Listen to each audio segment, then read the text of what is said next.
Mesdames, Messieurs, bonsoir.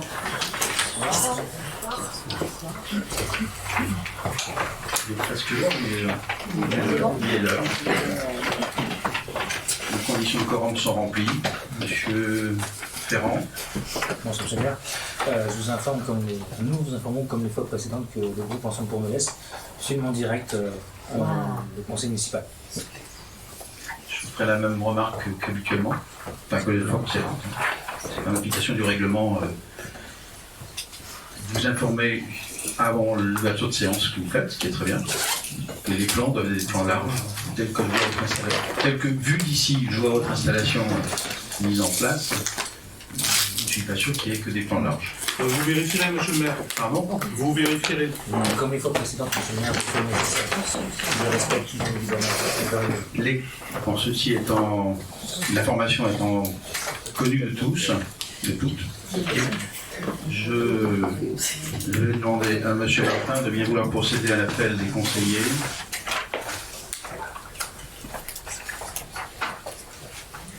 Monsieur Claude Jawel. Présent.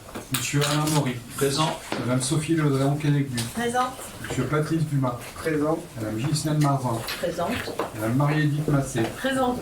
Monsieur Jean-Michel Pénard. Absent excusé, à donner le pouvoir à Claude Jawel. Madame Françoise Loret. Présente. Monsieur Mathieu Gentes. Présent. Madame Gaëlle Messelet. Présente. Monsieur Laurent Jeanne. Présent. Madame Sylvie Birol. Présente. Monsieur Michel Loret. Absent excusé, à donner le pouvoir à Madame Lise Cartier. Madame Béatrice Vallet. Présente. Madame Marie-Christine Garnier. Présente. Monsieur Serge Abraham. Présent. Monsieur Éric Jouble. Présent. Madame Florence Boulet. Présent. Monsieur Laurent Molez. Présent. Madame Sophie Gaillard. Présente. Madame Magali Bertrand. Absent. Madame Séverine Gauguin. Absent aussi. Madame Élise Carpier. Présente. Madame Lisa Climet. Absent excusé, à donner le pouvoir à Monsieur Mathieu Gentes. Madame Isabelle Le Marchand. Présente. Monsieur Jean-Baptiste Marvaux. Présent. Monsieur Yves Ferret. Présent. Madame Christelle Renaud. Présente. Monsieur Marco Millet-Ferrand. Présent. Bien, je sollicite un ou une volontaire pour assurer les fonctions de secrétariat de séance. Madame Sylvie Birol, pas d'opposition. Très bien. Bonsoir. Je serai prochaine une prochaine fois. Madame Sylvie Birol. Monsieur Marvaux. Oui, monsieur le maire, j'ai une question sur le quorum et sur le fait que nous sommes obligés de regretter et de constater que bon nombre de vos colistiers sont très régulièrement absents. Nous tenons depuis le début de la mandature un tableau des absents et des présents. Oui, c'est bien, monsieur Maury, parce que c'est de la responsabilité des élus que de siéger en conseil municipal. Or, vous avez parmi vos conseillers municipaux, monsieur le maire, y compris des conseillers municipaux délégués, qui donc perçoivent une indemnité supérieure à celle des conseillers municipaux. Vous avez des conseillers municipaux qui perçoivent une indemnité, c'est le cas de nous tous. Et nous avons un taux d'absentéisme dans vos rangs qui est anormalement élevé. Mais on en reparlera tout à l'heure, ce n'est pas que nos rangs. Certains de vos colistiers n'ont pas siégé l'année dernière, dont acte. D'autres n'ont siégé qu'à mi-temps, dont acte. C'est effectivement une liberté peut-être, un droit sans doute, absolu. Mais nous avons eu à constater que vous avez déjà eu dans vos rangs 4 démissions. On ne voudrait pas qu'il reste dans votre équipe des conseillers fantômes. Voilà, c'était juste cette remarque que nous voulions faire. Pendant votre déclaration, nous publierons bien Gauguin, évidemment, monsieur le maire, la liste des présents et des absents au conseil municipal. pendant votre intervention, Madame Gauguin est arrivée. Ce que vous dites faire pour le conseil municipal de Melès, il est fait la même chose pour le conseil communautaire. Oui, monsieur le président, et je vous avais entièrement raison. Vous remarquez simplement, monsieur le président, que vos réunions commencent à 19h au conseil communautaire, ce qui empêche les gens sérieux et travailleurs d'être présents à la parce que les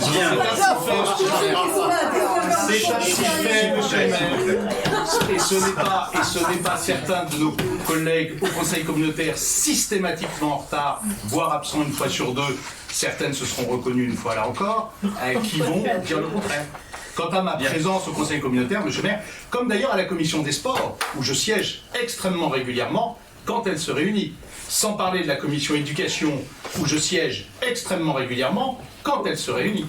Et pour être complet, Autant que je le peux, monsieur Maury, autant que je le peux, monsieur Maury, vous le savez très bien. Je ne vois plus en commission urbanisme. Mais monsieur Maury, on en parlera tout à l'heure. Vous présentez problème, des dossiers monsieur. en commission qui ne sont pas les bons. Donc on en parlera Bien, très sans problème. tranquillement tout à Je l'heure. propose que l'on prenne l'ordre du jour.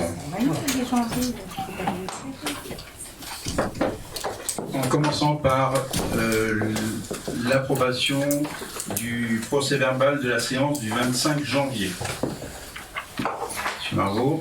Alors, deux remarques, monsieur le maire, sur ce procès verbal. La première remarque, c'est que nous avions pris l'habitude de féliciter ceux qui en avaient la charge. Je voudrais ajouter au travail qui est fait par le secrétaire de séance l'entreprise, puisque nous avons découvert qu'une entreprise était désormais mandatée par la commune pour réaliser une partie du travail. Donc nous ajoutons nos remerciements et c'est une réalité, madame. Donc je veux juste rappeler que nous avions adressé nos félicitations à ceux qui étaient en charge de la rédaction, mais comme nous n'avions pas été informés du fait qu'une entreprise était mandatée pour le faire à leur côté, nous souhaitons ajouter nos compliments au travail effectué par cette entreprise, prestataire de la commune. D'autres remarques? Enfin, des remarques, ça c'est une remarque générale. Des remarques sur le procès-verbal de la séance du 25 janvier. Monsieur Margot. Alors oui, monsieur le maire, je voudrais revenir sur ce qu'on pourrait considérer désormais comme étant un feuilleton, puisque c'est le feuilleton Apollodorus, sur lequel je suis venu et revenu, et sur lequel je souhaite revenir à nouveau. Alors si vous m'y autorisez, je voudrais le faire en cet instant. Des éléments de réponse vous ont été transmis. Alors, monsieur le maire, pouvez-vous dire des éléments de réponse m'ont été transmis et non pas les éléments de réponse? Parce que les documents qui nous ont été adressés sont des documents qui sont suspects à mes yeux. Pourquoi? Ils ne sont ni datés, ni signés. Et j'ai du mal à comprendre pourquoi vous nous les adressez à la 3e ou à la 4e demande, et pourquoi vous ne nous avez pas adressés dès le début, lorsque nous vous avons posé la question, et je réitérerai la question, de savoir pourquoi et comment vous avez choisi des prestataires que vous qualifiez vous-même, c'est vous qui les qualifiez d'entreprise dans les documents de DIA, dans les documents de décision du maire que vous avez soumis à notre approbation. Vous parlez d'entreprises avec lesquelles nous entretenons des contrats. Il n'y a pas de contrat, c'est un fait avéré, puisque dans tous les documents que vous m'avez envoyés, il n'y a pas de contrat, il y a juste des commandes de prestations qui sont signées par quelqu'un qui n'est pas mandataire. Et le seul document que nous avons enfin obtenu, puisque vous m'avez effectivement transmis DC1 et DC2, mais DC1 et DC2, monsieur le maire, ça fait partie d'un appel d'offres. C'est normalement des documents annexes à un appel d'offres, pas une prestation de service telle que définie. Donc j'ai du mal à comprendre pourquoi il a fallu 3 mois avant que nous n'obtenions un document, et je le rappelle, qui n'est ni daté ni signé. Et donc un document qui n'est pas daté, qui n'est pas signé, monsieur le maire, il n'a pas de valeur. Donc je continue à penser que la personne qui a signé le contrat ou qui signe les contrats pour la société, qui n'en est pas une, Apollodorus, outrepasse les droits qui sont les siens. Quant au choix qui est le vôtre sur les prestataires, ça, il vous appartient en toute liberté de le faire. Ça manque un peu de transparence. Quand c'est flou, c'est qu'il y a un loup, disait votre cher ami Martine Aubry. Les choses sont claires sur le sujet. Les éléments de réponse vous ont été transmis. La ville de Molès a contracté avec le groupement conjoint Denis Apollodorus et Madame Corinne Mulot. L'offre retenue a été déposée par Monsieur Denis Apollodorus en tant qu'offre. Je ne vais pas reprendre le numéro. Cette offre contient les formulaires suivants que vous avez mentionnés. Le DC1, lettre de candidature désignant les mandataires et co-traitants, qui sont Madame Corinne Mulot et Monsieur Denis Apollodorus. Ils se déclarent groupement conjoint pour la réalisation des prestations. Le DC2, déclaration du membre de groupement, qui est le cas présent pour Madame Corinne Mulot et Monsieur Denis Apollodorus. En outre, le CCTP vous avait déjà été transmis le 15 décembre. Pour répondre à la question complémentaire que vous avez posée la dernière fois, il vous était précisé que le CCTP est le même pour tous les candidats, ce qui est normal. Concernant le dossier de présentation,